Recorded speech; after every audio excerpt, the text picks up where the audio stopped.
Okay, so this is Vlogtober day 8, and today's video is what is in my fridge. So, in my fridge, we have some old tuna, which is really gross, ew. My mom's birthday cake, cheese, yogurt, jelly, old pudding, eggs, hamburger buns, sour cream, cream cheese, blah blah blah. All this stuff. Iced tea, milk,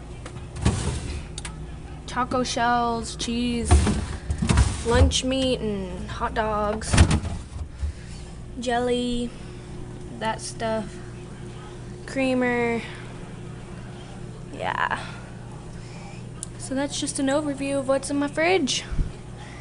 Not a very interesting video, but yeah. And then in my freezer, nothing that I want to eat.